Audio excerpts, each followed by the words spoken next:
అందరికీ జై భీమ్. నా పేరు ప్రసాద్, అడ్డాకుల మండల బహుజన్ సమాజ్ పార్టీ అధ్యక్షుని. మరి ఈ ఈ మధ్యకాలంలో బీసీలకు 42% రిజర్వేషన్ కల్పించాలని అన్ని రాజకీయ పార్టీలు మరి ఒకదానితో ఒకటి పోటీ పడుతున్నాయి. మరి ఇప్పుడు ఉన్న పరిస్థితుల్లో అసలు బీసీలకు 42% రిజర్వేషన్ కేటాయించాలనేది ఎవరు డిసైడ్ చేశారు? 42% అని ఎలాగో డిసైడ్ చేశారు. అది మరి ఈ బీసీ సోదరులు, నా యొక్క బీసీ సోదరులు ఎవరైతే ఉన్నారో వాళ్ళంతా వాళ్ళు క్వశ్చన్ వేసుకోవాలి. అసలు బీసీల జనాభా ఎంత, వాళ్ళకున్న పర్సంటేజ్ ఎంత, ఇప్పుడు 42% ఎందుకు ఇస్తున్నారు, ఏ గవర్నమెంట్ ఇస్తుంది? మరి మనం రీసెంట్గా తెలంగాణ గవర్నమెంట్ చెప్పింది ఏంటంటే బీసీల జనాభా 46.6% రిజర్వేషన్ ఉంది కాబట్టి వాళ్ళకు మేము 42% రిజర్వేషన్ కల్పిస్తే తప్పేంటి అని చెప్పి వాళ్ళు 42%ని ముందుకు ప్రతిపాదించారు. మరి అది తెలంగాణ గవర్నమెంట్ 42% బీసీలకు ఇవ్వడం అనేది మంచి ఆలోచన. దాన్ని మేము ఏకీభవిస్తున్నాం, దానికి మేము సపోర్ట్ కూడా చేస్తాం. కానీ ఈరోజు మరి బీసీ జేఏసీ ఆధ్వర్యంలో బంద్కు పిలుపునిచ్చారు. మరి ఈ బంద్కు కూడా బహుజన్ సమాజ్ పార్టీ తరఫున మా వ్యక్తిగతంగా కూడా మేము సపోర్ట్ చేస్తున్నాము. కానీ మీరు బంద్ను ఎవరి మీద ఈ బంద్ను ప్రకటించారు, ఎవరి మీద వీళ్ళు పోరాటం చేస్తారని చెప్పి బీసీ నాయకులను నేను అడుగుతున్నాను. మరి కాంగ్రెస్ ప్రభుత్వం మీదనా, బీజేపీ ప్రభుత్వం మీదనా, బీఆర్ఎస్ ప్రభుత్వం మీద? మరి పాలకపక్షం మీద పోరాటం చేయకుండా పాలకపక్షం వ్యక్తులే వచ్చి బీసీ బంద్ అని చెప్పి వాళ్ళు బీసీ బంద్లో మద్దతు తెలుపుతున్నారు. మరి ఇక్కడ బీసీలకు రిజర్వేషన్ కల్పించాల్సిన ఎవరు అసలు? మరి ఇప్పుడు బీసీలకు రిజర్వేషన్ 42% కల్పించాల్సిన బాధ్యత రాష్ట్ర ప్రభుత్వాన్ని మరియు కేంద్ర ప్రభుత్వం మీద ఆధారపడింది. మరి బీసీలకు 42% రిజర్వేషన్ కల్పిస్తాము అని చెప్పి తెలంగాణ ప్రభుత్వం చెప్తుంది. కానీ వారు మరి ఎందుకు ఆర్డినెన్స్ తీసుకొచ్చి గవర్నర్తో ఆమోదించలేకపోతున్నారు? ఒకవేళ మేము మార్చిలోనే మేము బీసీకి 42% రిజర్వేషన్ కల్పించాలని చెప్పి మేము గవర్నర్కు చెప్పినాం. కానీ వాళ్ళు మాకు ఇంతవరకు రిప్లై రాలేదు అని చెప్పి అంటున్నారు. మరి దానికి రిప్లై రానప్పుడు దానికి వాళ్ళకున్న ప్రాథమిక హక్కుల గురించి చెప్పాల్సిన బాధ్యత కూడా ఈ ప్రభుత్వం మీదే ఉంది కదా. మరి బీసీలు ఇప్పుడు ఎలాగైతే ఐక్యంగా వచ్చి బీసీ బంద్ అని చెప్పి పోరాటాలు చేస్తున్నారు, ఈ పోరాటాలు ఏదో పార్లమెంటు సమావేశాల ముందు జరిగింటే కనీసం పార్లమెంట్లోనైనా దాని గురించి చర్చ జరిగేది, దాని గురించి ఒక చట్టం తీసుకొచ్చేవారు. ఇప్పుడు ఏదో అన్నట్టు ఎవరో బీసీ వాదాన్ని లేపితే ఇప్పుడు బీసీలంతా వచ్చి ఇప్పుడు మాకు రిజర్వేషన్ కావాలంటున్నారు.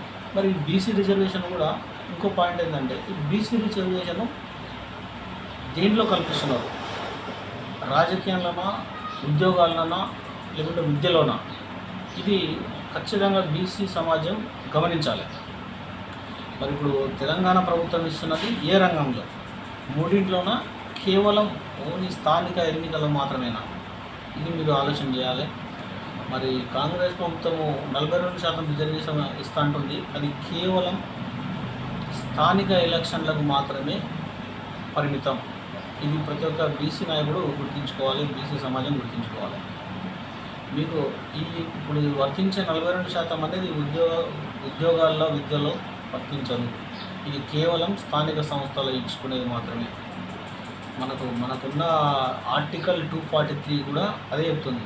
స్థానిక సంస్థలకు రిజర్వేషన్ అమలు చేసుకునే హక్కులు రాష్ట్ర ప్రభుత్వాలకు కల్పించింది.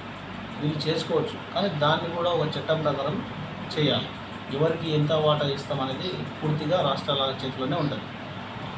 మరి ఇప్పుడు బీసీ సమాజం ఇంత ఘనం ఫైట్ చేస్తున్నది కేవలం ఒక రాజకీయంలో స్థానిక ఎలక్షన్స్ మాత్రమేనా? ఇది గమనించాలి. బహుజన్ సమాజ్ పార్టీ 2019 అసెంబ్లీ ఎలక్షన్లో 70 సీట్లు ఇస్తామని చెప్పి 110 అసెంబ్లీ సీట్లకు గాను 70 స్థానాలు కల్పించింది. మరి ఏ చట్టం ఉందని, ఏ రిజర్వేషన్ ఉందని బీసీలకు 70 సీట్లను కేటాయించింది? మరి ఏ పార్టీ కేటాయించింది? అది ఆత్మపరిశీలన చేసుకోవాలి ప్రతి ఒక్క బీసీ సోదరుడు. మళ్ళీ 42% రిజర్వేషన్ కల్పిస్తా అన్నోళ్ళు మరి అసెంబ్లీ ఎలక్షన్స్లో కూడా పార్లమెంటు పార్లమెంటు ఎలక్షన్లో కూడా 42% కల్పిస్తే మంచిదే కదా. ఎవరి జనాభా దామాషా ప్రకారం వాళ్ళు కల్పిస్తే మంచిదే కదా. కేవలం ఈ దేశంలో బహుజనుల కోసం ఓట్లాడుతున్నది బహుజన్ సమాజ్ పార్టీ మాత్రమే. అది ఒక్కటి మాత్రమే బీసీలకు కానీ వేరే ఏ కులాలకైనా ఎవరి జనాభా ఎంత వారి వాటా అంత అని సమానంగా ఇచ్చేది బహుజన్ సమాజ్ పార్టీ ఒకటి మాత్రమే. కాబట్టి మీరు ఇలాంటి పోరాటాలు ఎన్ని చేసినా ఎన్ని జరిగినా అవన్నీ ఫలితం లేనివే. కేవలం పార్లమెంట్లో కానీ అసెంబ్లీలో కానీ మన గొంతుగా వినిపించి మన చట్టాలు మనం తయారు చేసినంత వరకు అవి ఎవరి వల్ల కాదు, ఎవరు చేయలేరు. మరి బీజేపీ విషయానికి వస్తే బీసీల పక్షపాతి ప్రధానమంత్రి బీసీ అని చెప్పుకుంటున్నారు. మరి బీసీల మీద అంత చిత్తశుద్ధి ఉన్నప్పుడు పార్లమెంట్లో ఎందుకు చట్టం చేయలేకపోతున్నారు? దేశవ్యాప్తంగా కులగణన చేసి బీసీలో ఎంత ఉన్నారో వాళ్ళ పర్సంటేజ్ ప్రకారం రాజకీయంగా, ఆర్థిక, ఉద్యోగపరంగా ఎందుకు రిజర్వేషన్ కల్పించలేకపోతున్నారు? కాబట్టి బీసీ సోదరులారా ఇదంతా గమనించాలి. బహుజన్ సమాజ్ పార్టీ మీకు ఆహ్వానం పలుకుతుంది.